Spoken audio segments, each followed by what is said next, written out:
आज के एपिसोड की शुरुआत होती है हल्दी के फंक्शन से, जहां गौतम और प्रेम दोनों को ही फोन आता है और दोनों ही शॉक में हैं। वहीं गौतम की बात अंश सुन लेता है कि प्रेम ने कंपनी से जो पैसा निकाला वो पूरा डूब जाता है और अंश को लगता है कि गौतम पैसों की फेरबदल कर रहा है।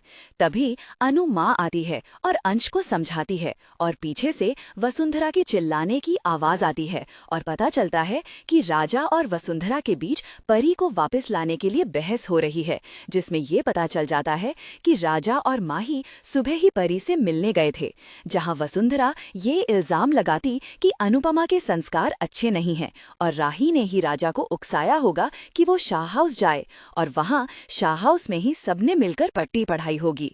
तभी राजा वसुंधरा के खिलाफ बगावत कर रहा है, जहां राही भी कहती है कि इसमें अनुपमा की कोई गलती नहीं थी, वो राजा को खुद लेकर गई थी। लेकिन राजा भी कहता है कि वो खुद ही राही को लेकर गया था और वो परी के साथ ही रहना चाहता।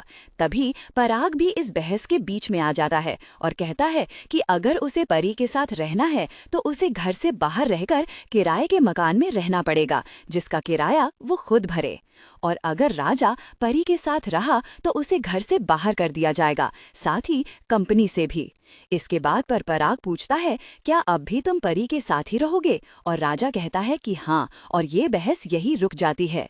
इसी बहस के बाद प्रेम राही को समझाने की कोशिश करता है, जिस पर राही भड़क जाती है और उनका अपना ही टॉपिक शुरू हो जाता, जिसमें दोनों एक दूसरे से ना बात करने की बात कहकर चले जाते हैं।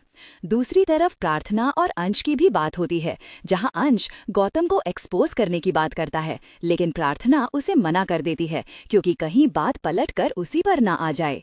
और वापस राही और प्रेम की बहस कंटिन्यू होती है, जहां प्रेम राही को छोड़ने की बात कह देता है और वसुंधरा भी उसमें हामी भरती है, लेकिन ये अनुपमा का सिर्फ एक ख्वाब था।